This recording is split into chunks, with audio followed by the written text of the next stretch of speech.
What are you talking about? That's the name of our first round. It's our panellists' job to guess the British public's top 5 most popular talking points. John's team, what do you think the nation should be talking about this week? Alex Salmond has launched his manifesto for how Scotland will cope after independence. And I can speak with some authority on this because I own a Proclaimers album and have seen Trainspotting. So, do you need any facts on Scotland? Have you been to Scotland? Do you like it? I've been to Edinburgh. It was fun. I didn't understand anything, but it was nice. And people were like, "Oh, you must have haggis. You must have haggis." It's crazy. It's not crazy. It's just unnecessary. I'm confused by the whole Scottish thing, though, because the world is. We don't understand. So Britain, because Britain is not a country, but then you guys have a national anthem that you sing as Britain, and then you get medals as Britain in the Olympics, but then you're not a country, which is cheating technically. This is just me asking on behalf of the world. We want to know how it works.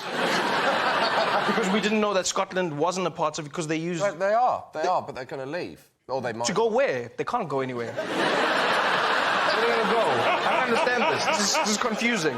No, well, I'll tell you what's happened. So Alex Salmond, the First Minister of Scotland, has outlined the SNP's blueprint for Scottish independence ahead of next September's referendum. Some of the white paper key pledges, I'll just give you the key things. It said the Queen will remain head of state, Trident nuclear weapons will have to go, popular BBC programmes will stay, but they'll only air on a newly formed Scottish broadcasting service. And no one's asked the Queen if she wants to be head of state.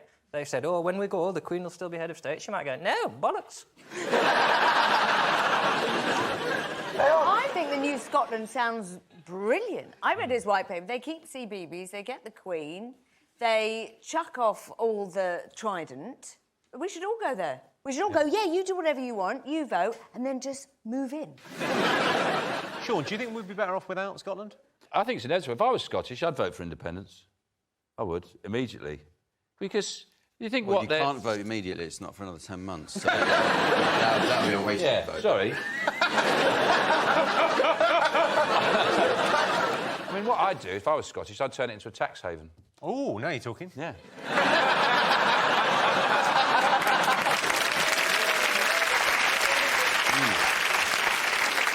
Not everyone in Scotland is for independence. Take a look at some Glasgow Rangers fans and what they think about it. Oh, it's Salmond is a twat, is a twat. Oh, it's Salmond is a twat, is a twat. Why is he a twat? Because he wants to break up the union and he shags grannies. He's a granny shagger.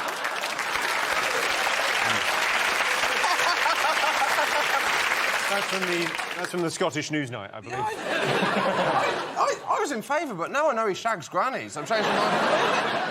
I don't have any time for independence. When I grew up in the West Country, and there was the talk of Cornish independence. Only among you and your friends. No, I was from Devon, so I don't think... It's the same. That's the most offensive thing you've ever said. Not even close.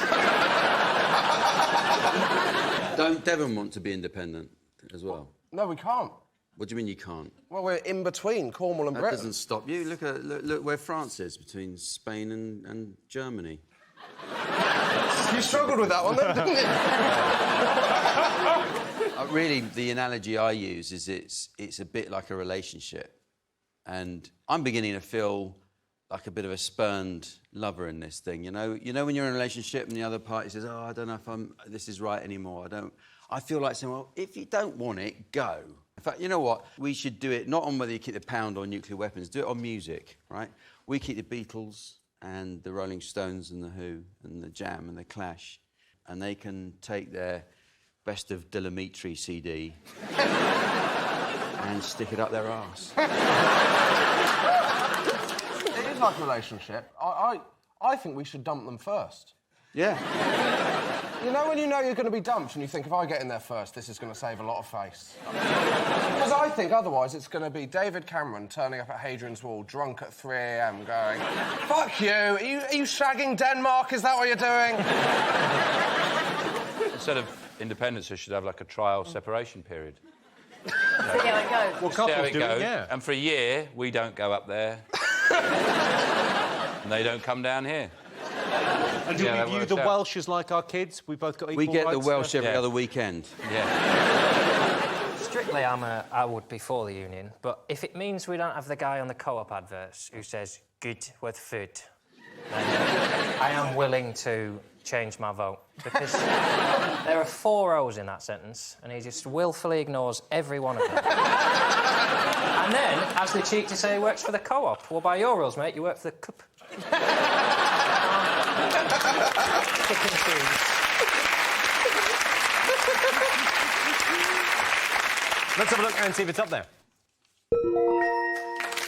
Yes!